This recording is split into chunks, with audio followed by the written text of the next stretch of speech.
How well do you know your prospects and customers? In theory, the more that you understand the people who matter, the more effective your marketing and sales are. Well, that's marketing 101. So it's always surprising, even shocking, when companies struggle due to a lack of customer insight. As customer intelligence becomes more important, services like Clearbit are becoming a key part of the technology stack. On today's podcast, I'm talking to Kevin Tate, Clearbit's Chief Marketing Officer. Kevin has more than 20 years of experience across the technology spectrum within sales, marketing, and product. Welcome to Marketing Spark.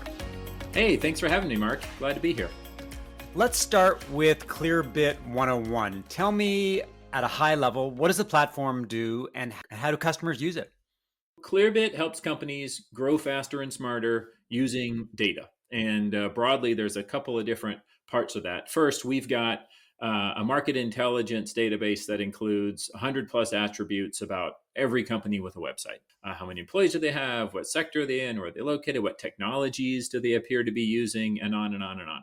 And so companies use that as like the foundation of a smart and focused go-to-market. But the second piece is how do you put that to work at all your different customer interaction points? So we have a platform that lets you use that to target ads more precisely or personalize your website with very specific information, or something we just launched last week, something that lets you see who's visiting your website but not filling out forms, and then know which of those companies fit your ICP and even who to contact at those companies to start a conversation.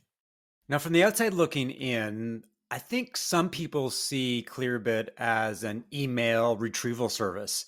You can easily find someone's email based on different factors, but it sounds like the platform has really expanded in recent years.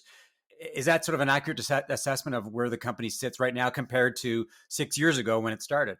Yeah. 6 or 7 years ago, I think a lot of people first saw Clearbit when we had our Gmail plugin that would let you figure out, hey, what's someone's email address based on my interaction in their company. And yeah, we've come a long way since then. And really, the data activation platform now consists of three areas of putting that data to work. And not surprisingly, they kind of map to what a go-to-market team might want to focus on. Some are about improving the operations and the speed to lead around your ICP customers. And there's a lot of automations and hooks and syncs to Salesforce. Then there's a bunch of stuff we do with the website specifically. How do you see who's coming but not identifying themselves? How do you personalize? How do you integrate with other things like chat? And then we even have an advertising piece that helps you kind of fill the funnel with more good fit customers. But a lot of it really centers on your ICP and how do you really understand your ideal customer profile with as much precise information as you can, and then act on that to focus your funnel. I do want to talk about ICPs in a couple of minutes, but one of the things I wanted to focus on was the launch of Clearbit Capture. It's a free service that recently hit the market, and I'm really interested in the strategic plan when it comes to from a marketing and sales perspective, because obviously you can seed the market with a free tool like this. It provides some functionality. There's value in it. You get the weekly report that tells you who's hitting your website, which is awesome for a lot of people. It gives them some good insight. When you guys were developing that service, what were you thinking in terms of how you go to market? Was it a matter of broadening your footprint, adding utility? What was the thinking behind that? It's a great question, and kudos to our growth team who, for some time now, has been investing in free tools, like really useful tools for companies who are trying to use data to understand their market better.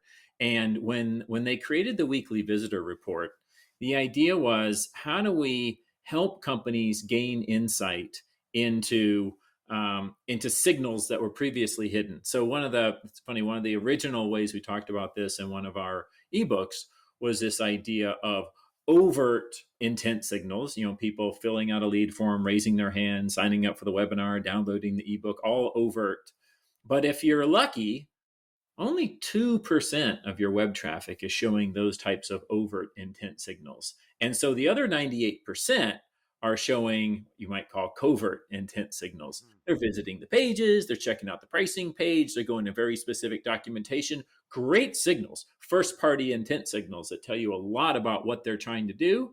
But there's no way to act on those unless, with something like the weekly visitor report, you have some insight into which companies are coming and experiencing your content and interested in what you have, but haven't explicitly filled out a lead form. So with the weekly visitor report, we wanted to provide companies with some of that insight, and in a somewhat PLG style motion of our own, let's give people a real taste of the potential here. And then you mentioned Capture, which we just launched last week. It's really a complement to the weekly visitor report. If you are a Clearbit customer, then you can actually take those companies that are visiting your website that are a good fit based on very specific ICP criteria and add them directly to Salesforce as a new lead or as a new account. And we'll even put in key contacts based on roles and titles that you tell us you want to start a conversation with. And so that's the kind of end to end connection from, wow, I didn't even know they were here. Now I have a way to try to start a conversation with what appears to be a really good fit prospect. And when I look at the technology landscape, the idea of identifying companies that hit your website, there's lots of different companies out there that are doing it. It's a very competitive marketplace. There's a lot of companies that are point solutions. And obviously what Clearbit is doing is becoming a platform, a multifaceted platform. And I do wonder from your perspective, and obviously you're going to be biased here, the way that a customer will look at point solutions versus platforms. Because if you're using point solutions, you're cobbling together your own technology stack. There are advantages, best of breed. You pick what Yeah. you want. You're not tied into a particular platform. But the con is that you're not everything is seamlessly tied together.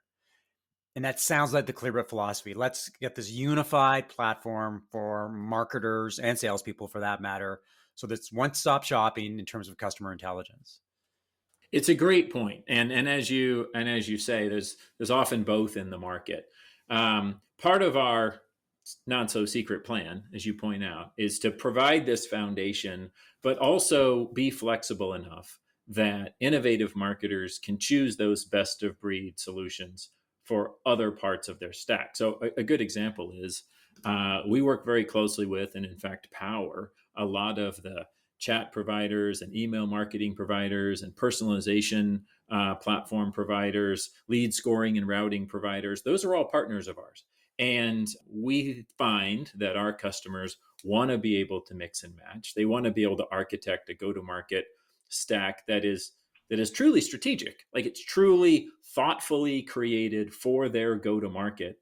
And they also want to be able to power lots of different motions with that stack. Most of our customers, there's an inbound component, there's an outbound component, there might be a PLG or a free trial component, there's a high volume website and ad driven component, and that's okay. We can power lots of those. And to your point, I think the advantages of some of the more an all-in-one or single solution can be tighter workflow, and you get you kind of have end-to-end reporting because you're doing one thing with it, but often you're just doing one thing with it. And so while there might be solutions that are better at, say, I don't know, an enterprise sales motion, or how do you focus BDR's time in a specific way, we believe ultimately that the flexibility to use those solutions, but not be hemmed in to a single motion, is really important, especially during these times, as a lot of marketers are looking for new strategies and avenues. I spend a lot of time on LinkedIn, like a lot of people these days, and it is pretty amazing when you hear marketers talk about the fact that companies truly don't know their customers, because a lot of marketing and sales aren't effective or fail because of a lack of customer insight. And I see this as a sort of marketing 101 or sales 101. The more you know about your customer, like I said off the top, the more effective you're going to be. Yet a lot of companies struggle with visibility. They just don't have a clear picture about who matters to them. Why do you think that is? Why do you think that marketers, for example, aren't spending hours and hours on the phone every week, talking to customers, looking at social media, reading research reports? In some ways, you could argue a lot of them are making educated guesses, and that's not a good place to be. Yeah, it's and I think educated guess accounts for a lot of it. It's interesting because maybe the difference is between making assumptions about your customer versus forming hypotheses and then being able to actually test those. I say that with love because I've spent my whole career in B2B go to market, and you have to do both, and you have to have conviction. But the reality is that today there's so many great sources of data and signal that you can start to treat those more as hypotheses, and things are going to change, right? So one of the things that we've been particularly working with customers on since we've seen a market shift, and since we've seen customers take a new look at their customers around things like if and how their ICP has changed, especially the cost of customer acquisition for different segments of that ICP across different channels. And then to get more specific, maybe their buyer personas haven't changed, right? Maybe they're still being bought ultimately by the same types of roles, but maybe the jobs to be done of those personas have changed a little, right? A common one during these times is something that would be far too manual for anyone to, not throw technology at. When budgets get tighter and things are a little different out there, yeah, maybe you can live with manual for a little while, right? So you may find that what was a compelling reason to buy your product has become a little less so, or doesn't stand up to the CFO's, do we have to have this right now? Helping companies form those hypotheses and then really look at the data and look across their systems to find signal and see patterns is, I think, part of what keeps marketing interesting and exciting. But it does require that mindset, not from assumptions moving to more to testable hypotheses. Let's talk a little bit more about ideal customer profiles and buyer personas. Question number one would be, how do companies identify their ICPs? And number two would be the value of buyer personas. Buyer personas are a really great marketing exercise. We like to create them. They combine creativity and some objectivity and research, but we never use them. I Yeah. mean, at best, sometimes they you have posters on the wall, like the MailChimp example, but they usually collect dust. We'll talk about both and talk about sort of how you develop and then how you actually extract value from them on a regular basis. So I'll say, and here speaking more as the head of marketing for Clearbit and how we think about it, ICP can be super powerful. And I think there's almost a top down and bottom up way of looking at it. The top down is whiteboard level market segmentation and how do I think about who I'm going to go after and what my beachhead and all those things are. But then there's also a bottom up piece where you can look into your CRM, you can look into your customer history and events and say, who is it that ends up buying or who is it that ends up falling out at certain stages? And I think marrying those two, perhaps one is more strategy and one is more rev ops. How do you put those together into a view of what do you want your ICP to be and what is it really? And how do you find your way through that? I tend to believe, and our customers tell us, that some of the most actionable ICP criteria is also some of the simplest. How many employees do they have? What market or country are they in? What technology are they using? Right, can be often an eye-opening one. And using that criteria to then tailor your message to those buyers. So even starting a conversation knowing, well, you appear to use Stripe for payment processing and you use, this for risk management. I know a lot more to start that conversation with you as a marketer or a salesperson now than if I'm just addressing you as a financial services company. Peel back the onion a little bit in terms of the Clearbit operating system and how you extract that insight into what customers and prospects are thinking. Because in theory, we're all supposed to talk to our customers, but in practice, at a company as big as Clearbit, how do you actually do it? Like, what are the different ways that you do it? Is it regular Mm-hmm. conversations with new customers? Are you holding focus groups? Walk me through some of the sort of the tactical tools that you're using. For us, it plays on both the ICP and the buyer persona side. So I'll kind of talk about both. On the ICP side, the highest level, we break it into customer size. We have what we call growth, commercial, and enterprise customers. And we know that a lot of the themes and the value propositions and the use cases are similar. But what's interesting and different about those segments is often the role that Clearbit plays in their stack. A very early stage company, maybe they just got their Series A funding. a lot of those companies will buy Clearbit as the first or one of the first things in their MarTech stack, because they'll say, I want to start with a strong data foundation. And this is going to be the thing that literally kind of holds my TAM and my ICP and the intelligence around it as I get going. And that's very different from, say, a company that has 250 or 500 people in it. They've got a number of things in their stack. They might have 5 or 6 big rocks in their MarTech stack, and they've certainly got a CRM. They may or may not have a data warehouse. They've got several technologies on the website. So we're often one of 5 or 6 key pieces. And as I mentioned before, we work with a lot of those companies as partners. So engaging with them is often about, boy, how do we fit into their stack to make the whole thing better and smarter? And it depends a lot on the recipes that go with the technology they have.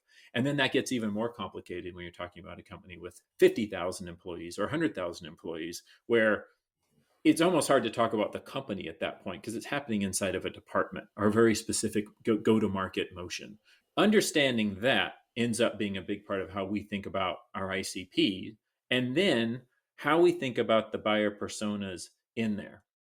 And again, you're absolutely right. Too often those things end up on a slide or a poster somewhere, never to be used. We find it useful to think about our operations persona, which is often focused on data and integration and lead enrichment and intelligence. Our marketing persona is often focused on the website. How do I get more leads to the website? How do I get more higher quality? How do I make everything create more funnel from that, including advertising? And then we have the stack visionary, right? The person who is taking a broad look at this and saying, we want to start by understanding our ICP and then roll that intelligence through a whole strategic go-to-market motion that includes both those things. And those are different conversations, right? And they lead different places and different starting points. Returning to the idea of jobs to be done, I find that to be one of the more actionable parts of the persona. Once you get past, I don't know, Ollie the operator, and you can actually say, okay, well, what's he trying to do? Oh, well, he's trying to figure out how to score leads instantly and route them based on, okay, got it. Let's talk about how we can make that job better versus kind of this abstract idea. So we think a lot about jobs to be done, how we enable them, and why we're able to do it in a way that's more valuable. Take me into the weeds. Let's go further in terms of Ollie the operator. Do you do you talk to Ollie the operator, call him out of the blue and go, hey, I want to find out how you do your We do. on a discovery call or a sales call? How do you find out what they're saying? Ollie is not one of our personas, by the way. We do have an optimizer, but it's saying Ollie the operator. Sounds like a children's book. It's a children's book for marketers. Yeah. So a couple things that end up mattering a lot. I will say one of them is we use Gong for all of our sales and CS interactions. Being able to use that for customer research is so powerful. And as both a marketing team and executive team, we'll share snippets and say, listen to this 8 minutes where they talk about how they're moving from this platform to this more integrated way of going to market, or how they're thinking about using our data in this way. And I mean, there's just no substitute for that customer voice. And then more recently, we have all hands meetings every week. We're all on Zoom all over the world. And we started bringing in customers who will do 10-15 minute interview with our head of services and just focused on what problems are you trying to solve? What role does Clearbit play? What should we be thinking about? And again, no substitute for hearing from those personas.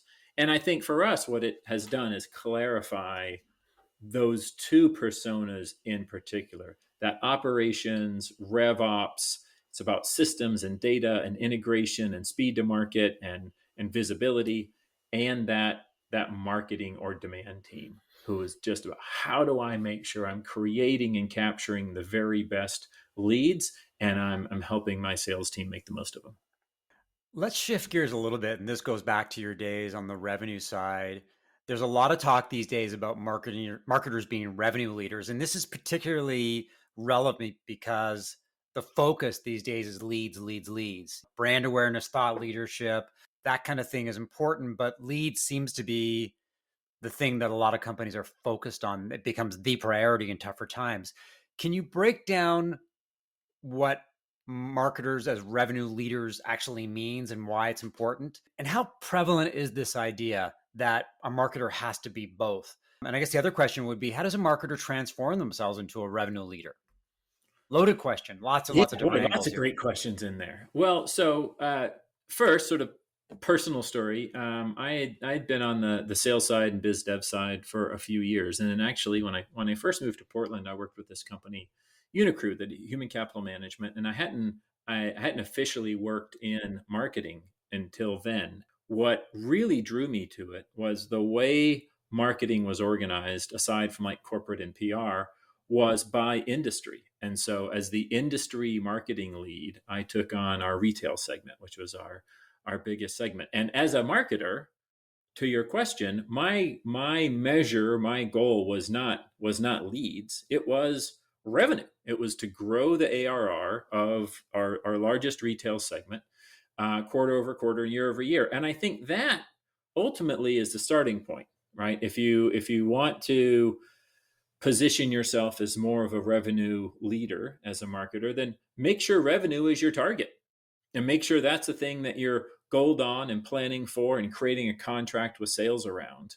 Not only because it, kind of gets a seat at that table, but it also just really widens the aperture, right? The field of view gets much broader for why and how you're organizing your go to market if you're taking a quarter or year's view of revenue, as opposed to what can, to your point, easily become a months or weeks or even days view of leads, leads, leads. And I think a lot of marketers are feeling, coming out of this market shift and a little bit different landscape, the leads, leads, leads, it paints you in a corner after a while. When we're all competing, when you're doing that, we're all competing for the same demand gen dollars. We're all spending B2B ad promotion on the same 3 or 4 platforms, and all the prices go up and all the yields go down. And a little tire kicking in the funnel suddenly means that some of these things don't pencil anymore. And so what we're seeing marketers, I guess, swing that pendulum back a bit more to, okay, whew, that was crazy.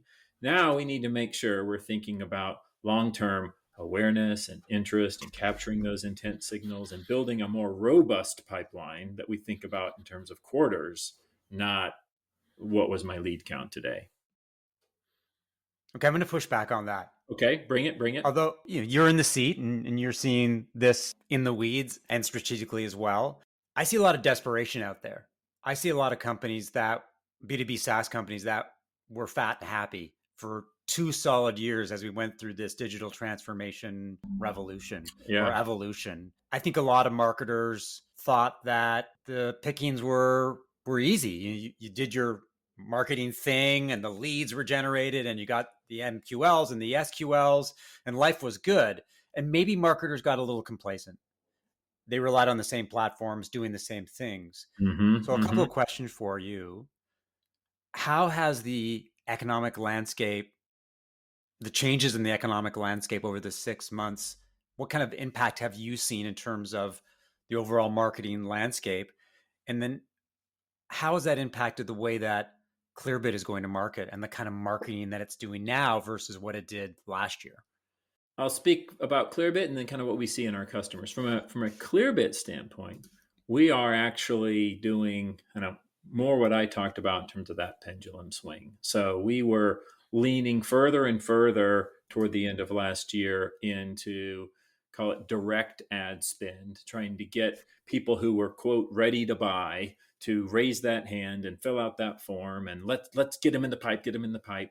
And we still do some of that, but our focus now is more on, okay, look, our customers are very smart. Our prospects are very smart people. They know how to get a hold of us when they want to. Let's focus more on things like the weekly visitor report, like the intent-based outreach playbook, which we just published today. Let's assume that with content and with tools and with a real empathy and educational bend to what we're doing, they'll raise their hand when they're ready. And I don't need a team to chase them saying, "Hey, you ready to raise your hand? You ready to raise your hand?" And in the same way that maybe things were feeling for a while. So we're swinging in that direction, and it is a longer term bet. Now we're somewhat fortunate in that Clearbit's role in companies' stack of really helping you get more out of the stack you have and wring more pipeline out of your existing investments. Those things fit pretty well with a kind of tighter budget atmosphere, right? So we're benefiting from some of that as companies look to get more out of what they have. From a customer standpoint, I think you're spot on. Companies are kind of going one of two ways. Maybe they're swinging that pendulum back to, okay, got it. I can't just keep cranking up my, social or display ad spend. But then we also see companies who are saying, yeah, you know what? Get on the phones, BDRs. Like we got to pack the pipeline.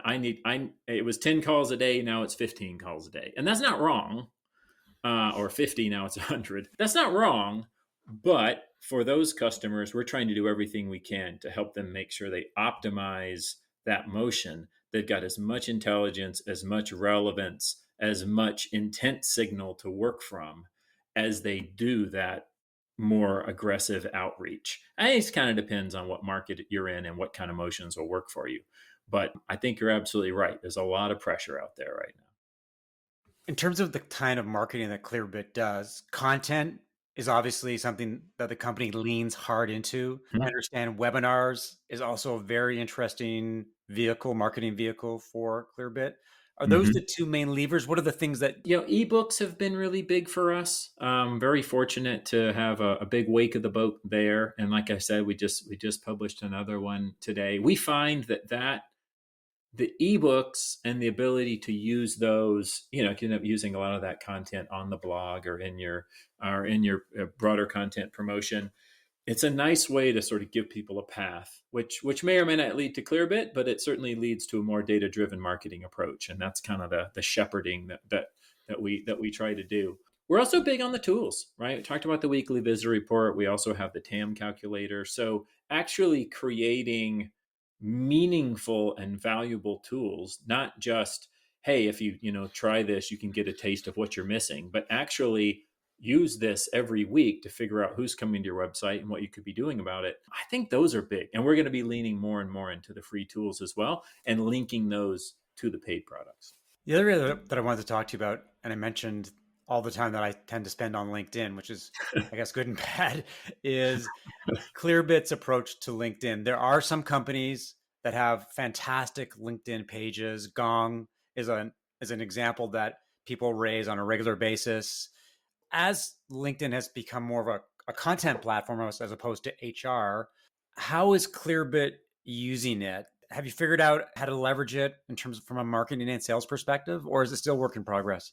It's a great. It's certainly still a work in progress, but I think you're absolutely right. It has become a um, it's funny. I remember this word, the platisher, from 10 years ago in content publishing and platforms. And I think in a way, LinkedIn is becoming as much that as its HR focus from before. And I think we use LinkedIn as the primary channel for our content and announcements and discussion. And then to your point, it's interesting when I think about the voice of the customer that gets shared around and people can see how the market is reacting, it's very often screenshots of LinkedIn threads, right? and Mhm. and which is funny, right? But that's where the conversation is happening. And for us, it's often about like recipes. Oh, I'm using Clearbit plus this chat partner plus this personalization partner. Here's how I'm putting together. And you can see people having deep best practice dialogues in these LinkedIn chains. We're starting to look at it more and more like a community.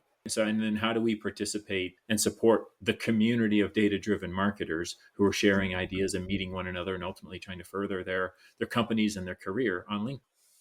One final question, and you mentioned the word community, and there's a lot of buzz in the marketing world about community. What are your thoughts on community? People talk the talk about community, but walking the walk is a lot more difficult. Is that something that Clearbit is looking at, is embracing? Like, how do you equate or bring in community into the Yeah, Clearbit ecosystem? it's a great question, and it's something we want to do more of. I'll say this fall, we participated in some events. We participated in HubSpot Inbound and SaaStr and Dreamsforce and OpStars with Lean Data.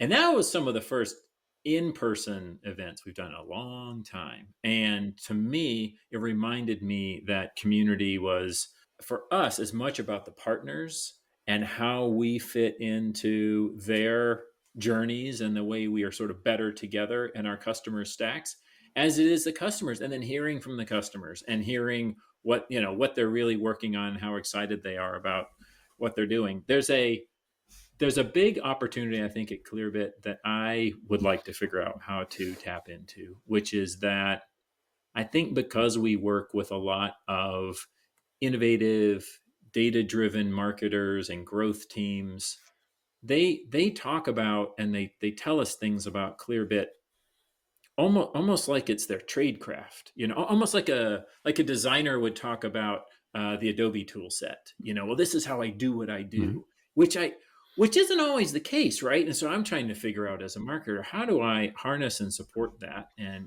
how do I help them do what they do, and also advance their companies and their careers as a part of this community. So I think there's a lot of opportunity there that we're just starting to tap into.